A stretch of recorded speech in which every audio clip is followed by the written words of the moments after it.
Let me show you the easiest way to get icons on your website. This is going to be done using an icon library called Ionicons. Now, the usage of this, like most icon libraries, is really straightforward. 2 steps to get an icon on your website. And for those of you who have been around for quite some time, you'll know that I've been using Ionicons on my YouTube channel for various projects in the past, but I wanted to make a dedicated video covering its usage. Okay, so the first step here is going to be to install the Ionicons library on your web page. This is very easily done, and I'm going to be leaving a link to this website right here in the description down below. It is the Ionicons website. Now, as we can see, there are many icons to choose from. Almost any icon that you're looking for is probably going to be on this page right here, and you can choose any of them. Now, when it comes to getting it installed on your page, you want to head to the usage section right up here, and you'll scroll down to this installation subsection. You want to copy these 2 script tags right here. This is all you're going to need to install it on your web page. So with that being said, you want to copy this, go back inside the HTML file and simply paste it at the end of your body. Once this is done, it's going to load the icons in and you're ready to begin using them. So let's see a really quick example. Let's get the Instagram logo on this web page right here. So going back inside VS Code, let's go inside the body, and we're going to say right here, ion-icon, okay? Then say name equal to logo-Instagram, just like this. Then you want to close that off, okay? I'll save this, go back in the browser, refresh, and we get the Instagram logo right there. So that is how easy it is. There are 2 steps. First thing, install.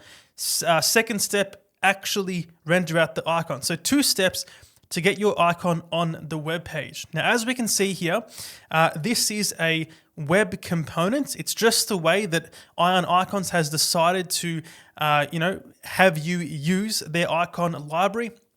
And now I'm going to be showing you a couple more things when it comes to styling the icon.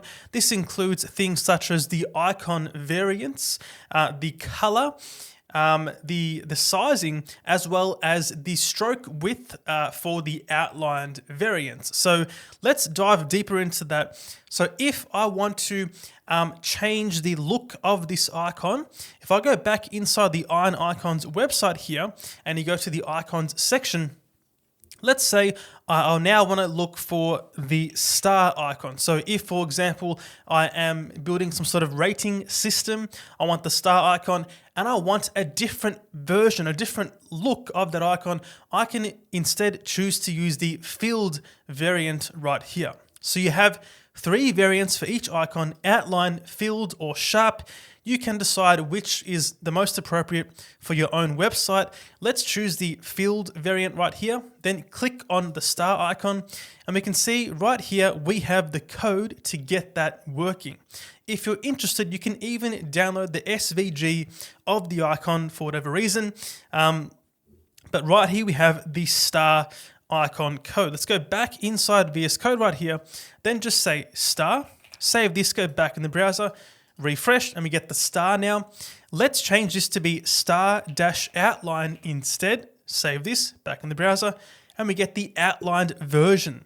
And the last version to see would be the sharp version, star-sharp. Back in the browser, refresh, and we get the sharp version. There are much sharper edges on this one compared to the standard filled version, okay? Now, what if I want to make this star a golden yellow color? If I go back inside VS Code here, this can be done using CSS. So let's give this icon a class. We'll say my star icon. Let's copy this class, go inside the CSS file, and make a new rule set for that class here. And we'll just say color is equal to golden rod. Okay, I'll save this and save this one back in the browser. Refresh, it is now a yellow star. So it is that easy to change the color of your icon using some simple CSS, okay? What about the sizing of the icon? Well, you have 2 different sizes by default, and without specifying any sizing on your icon here, it's going to use the small size. So let's change this to be a size of large instead. Save this back in the browser, refresh, and it is a much larger version of the icon we just saw. And by the way, all of the content I'm covering is available on their own documentation inside the usage section. All right. Now, what if you're not happy with the small and large sizing and you want to have your own custom sizing? So for this, you want to remove the size attribute from the icon, okay? Then go inside your CSS file and you can take advantage of the font size CSS property here. You can say, for example, 64 pixels, okay? I'll save this, go back in the browser, refresh, and we get a much larger icon now, of course, 64 pixels. Also worth noting that they recommend that any of your sizing is in multiples of 8. Okay, so 8, 16, 32, and 64 is recommended, for your own custom sizing. Okay, so when it comes to the stroke width of the icon, this only applies to the outlined version. So let's make the star outline instead. We'll say name star dash outline. Of course, it looks like this right now. Let's make this outline much thicker. Okay. Back inside here, this is going to be done using a CSS property called Ionicon-stroke-width. By default, this here is set to 32 pixels, okay?